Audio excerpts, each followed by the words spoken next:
वगर कयो वतन पिरत न छिननि पाण में, पसो पखियड़नि माण्हूअ मेठ घणो। दोस्तो, ॾाहनि जो चवणु आहे त हिननि पखियुनि सदियूं अॻे इहो राज़ परोड़े वरितो हो त पंहिंजी उॾाम खे बग़ैर कंहिं थकावट जे हज़ारनि मैलनि जा फ़ासिला तइ करण लाइ कहिड़ी हिकमत अमली हुअणु घुरिजे। उन रम्ज़ खे साइंसदाननि हाणे वञी सम्झियो आहे त गॾियल उॾाम में कहिड़ी रम्ज़ आहे।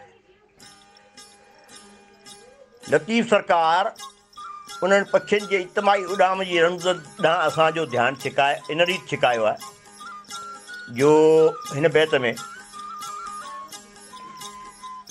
दरअसल वगर या इज्तमाहीत जो कारज कहिड़ो आहे?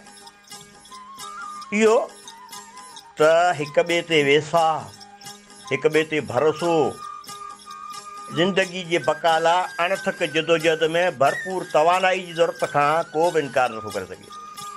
ऐं कंहिं बि हिकु फ़र्द लाइ इहा मुमकिन बि कोन्हे त को पंहिंजा मक़सद ईअं ॿिए जी मदद खां सवाइ हासिलु करे सघे।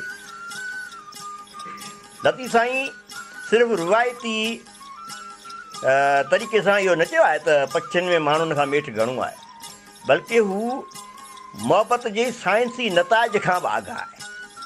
हू वाज़े तौर ते चवे थो त वगर कयो वतन पिरत न छिननि पाण में।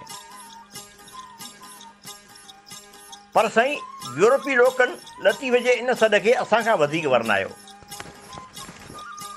तव्हां ॾिठो हूंदो त पखी कूंजूं या ॿिया जेके असांजे ॿाहिरियां महिमान पखी ईंदा आहिनि असांजे ढंढुनि ते, उहे जॾहिं उॾामंदा आहिनि त उन्हनि जी उॾाम जो अंदाज़ या शिकिल लातीनी अखर वी जी शिकिल में हूंदो आहे।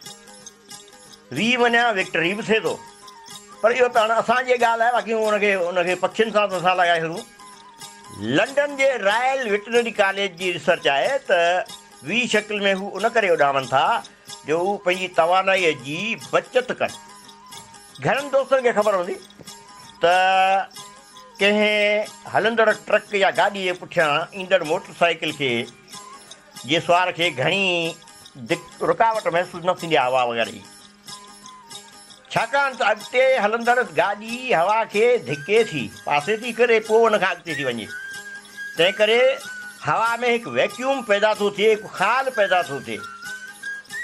उन करे मोटर साइकिल सुवार खे घटि ज़ोर लॻाइणो पवंदो आहे ऐं मोटर साइकिल ते बि घटि ज़ोर पवंदो आहे। ही पखी उन ॾाप जो इस्तेमालु कनि था। पहिरियों पखी अॻिते हले थो त वरी ॿियो उनजे पुठियां पैदा कयल वैक्यूम में कुझु उनजी उॾामण जी जेका महिनत आहे सा घटि थी थिए ऐं उनजे निस्बत उनखे घटि ज़ोर लॻाइण जी ज़रूरत पए थी। साइंसदान चयो त समूरा पखी हिक ॿिए जे पुठियां हिकु जहिड़ो ज़ोर नथा लॻाइनि। हू हिक ॿिए जे धिकियल हवा जे ख़ाल जो फ़ाइदो वठनि था ऐं इन करे संदनि एनर्जी जी बचति थिए थी ऐं अहिड़ी तरह हू हिक ॿिए जी मदद सां मंज़िल ते पहुची था वञनि।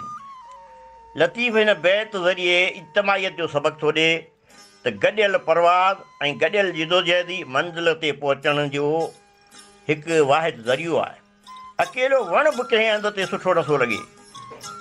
हीअ बैत असांजे इज्तमाही मक़सदनि लाइ केॾो कारआमद आहे, सो दोस्तनि जी राय जो इंतज़ारु रहंदो।